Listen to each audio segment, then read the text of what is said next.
Je suis né sur la rive américaine à Van Buren, mais j'ai habité avec mes parents ici à Saint-Léonard. Mais j'ai également travaillé sur les deux rives de la Grande Rivière et j'ai habité les deux rives et j'ai double citoyenneté canadien et américain.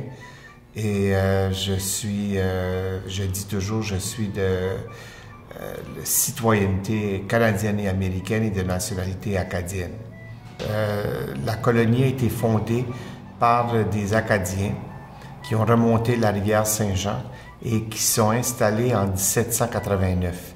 Donc, c'est la deuxième colonie acadienne dans le Nord-Ouest. La première était à Saint-Basile en 1785 et la deuxième était ici, à la Grande-Rivière. Ceci dit, pendant longtemps, les gens de Saint-Léonard ont cru que la fondation de Saint-Léonard était vers les 1829-1830. Parce que Saint-Léonard porte le nom de Saint-Léonard, pas à cause d'un Acadien, mais à cause d'un loyaliste qui s'appelait Leonard Coombs. Et Leonard Coombs, son père était John Coombs, il venait du New Jersey. Il s'était établi justement sur les terres des Acadiens à Fredericton. Et au moment de la discussion des frontières dans ce territoire, le gouvernement du Nouveau-Brunswick a envoyé Leonard Coombs comme agent territoriaux.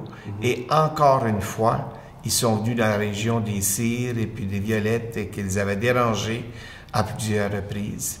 Et donc, même si la population était catholique et acadienne, l'administration était sous Leonard Coombs et les Anglo-loyalistes. Et c'est pour cette raison-là qu'effectivement, lorsqu'on a séparé les frontières et puis qu'on a voulu mettre une plus grande différence entre les deux rives, eh bien, le côté américain a pris le nom du président de l'époque qui était Martin Van Buren. Et puis, sur le bord canadien, on a fait un compromis. On a pris le nom de Leonard pour Leonard Coombs, mais par contre, on a mis Saint devant pour démontrer que nous étions catholiques et francophones. Ça, c'est le même drapeau pour deux communautés. Oui.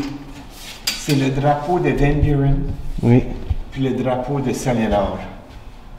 Tu vois l'étoile qui est ici, c'est une étoile moderne parce qu'on voulait quand même refléter une Acadie moderne.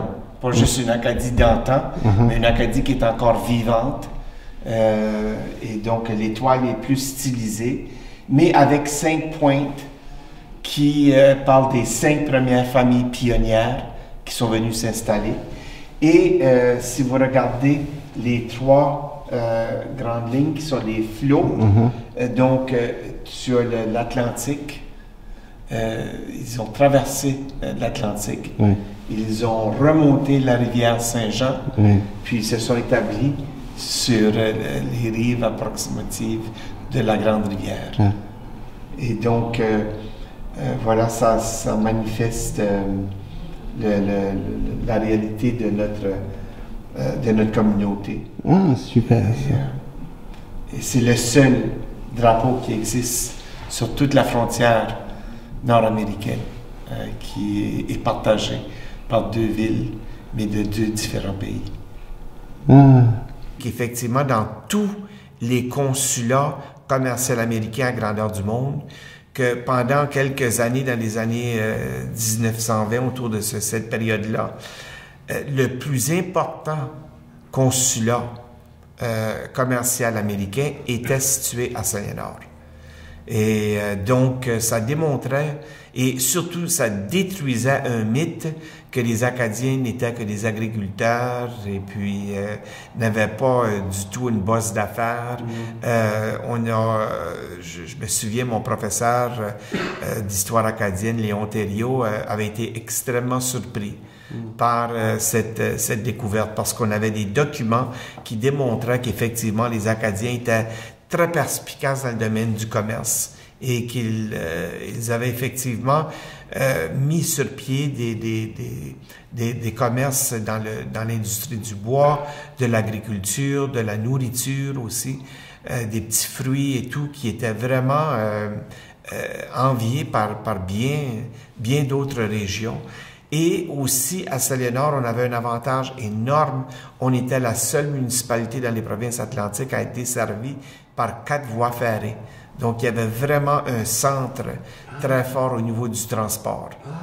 Et en plus de tout ça, il y avait une industrie très forte au niveau du tourisme à cause de la pêche et de la chasse dans la région. Il y avait des gens qui venaient de partout. Donc, on avait des hôtels très impressionnants et avec des menus et des restaurants de très haute qualité. Dans la région ici? Oui, oui. On était aussi à Saint-Léonard le centre nerveux de bien des commerces qui étaient illicites, celui de la boisson, de l'alcool durant oui, et puis la contrebande était très très forte ici. Albénie Violette de Saint-Léonard, qui avait l'hôtel Brunswick, qui était un des meilleurs hôtels et tout, était un des personnes clés. Al Capone de Chicago était un ami personnel. Monsieur Violette avait son propre navire qui naviguait les côtes de Saint-Pierre-et-Miquelon pour aller chercher la boisson. Presque tous les gens de cette époque-là ont travaillé pour Albénie d'une façon ou d'une autre.